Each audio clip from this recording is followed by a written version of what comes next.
Entah kenapa, bila tiba sepertiga malam yang menjadi jam-jam bersoal sendiri, ruang gelap, suasana dingin, fikiranku mula diselubungi perkara-perkara yang telah terjadi dan perkara yang harapnya terjadi mengikut kehendakku. Apa aku berdosa kerana menginginkan sesuatu yang berbeza, yang sebaliknya dari aturan Tuhan? Aku sedar tidak semua pinta itu harus diiakan, meskipun acap kali telah diaminkan. Mungkin itu yang membezakan kita dan Tuhan.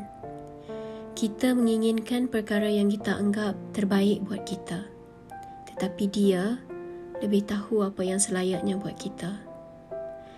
Adakala aku tertanya dan seolah-olah mempersoal kepada Tuhan tentang kisah kita, yang padaku tempohnya singkat, penuh tanda tanya yang tidak sempat ku gali jawapannya. Aku tahu setiap yang bermula itu akan berakhir, setiap yang datang pasti akan pergi, dan setiap yang ada pastikan hilang tiba masanya. Tetapi, izinkan aku mempersoal sebentar.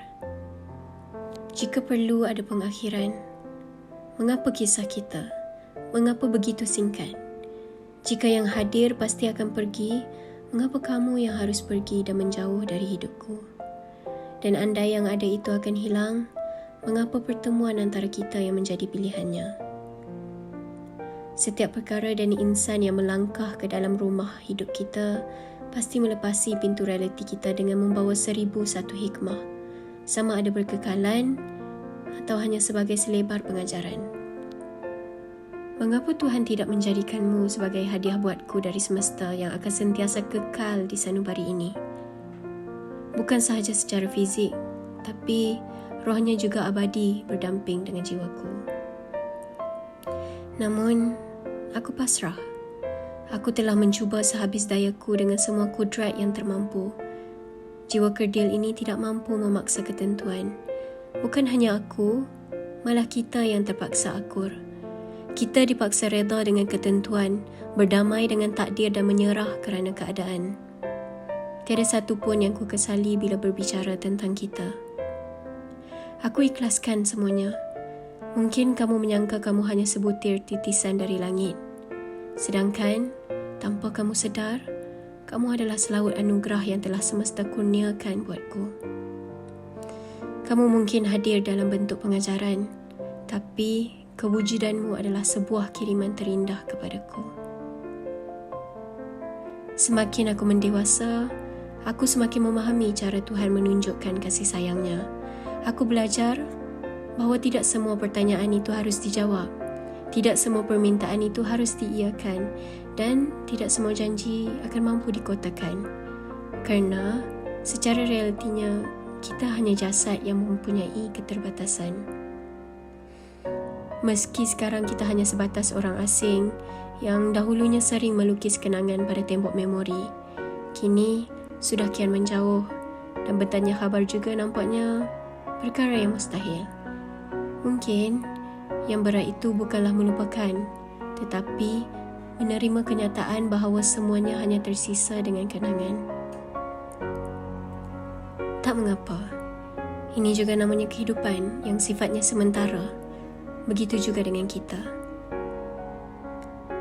Di sini, aku ingin utuskan sepotong pengharapan buatmu di sana. Ya, kita sudah tidak lagi sefrekuensi, walakin masih di bawah langit yang sama. Aku sudah tidak dapat bertanya tentangmu seperti selalu. Tetapi, aku harap kamu baik-baik saja. Moga kamu sentiasa dipertemukan dengan semua keindahan yang membahagiakanmu, meskipun yang menyamankanmu itu bukan lagi aku. Jika kamu tertanya apa tinta ini buatmu, ya, aku khaskan semua kata ini untuk kamu. Walaupun mungkin kamu tidak mendengar, tetapi jika kamu sudah merasa ini adalah perutusan buatmu, maka benarlah. Dan ya, sejujurnya aku masih rindu. Tapi tidak lagi rindu yang berhiaskan pengharapan, hanya sebatas rindu untuk jiwa yang pernah menjadi simbolik bahagia buatku. Terima kasih kerana pernah hadir dan menjadi bukti pada dunia bahawa aku pernah seluluh, sesayang dan sekuat itu dalam melemaskan sebuah jasad di dalam lautan kasihku. Kamu akan sentiasa kekal dalam tiap tutur doaku. Walaupun kini, aku tahu kita sudah berada dalam amin yang berbeza. Semoga bertemu lagi. Jika tidak, maka jaga diri. Salam dari kekasih.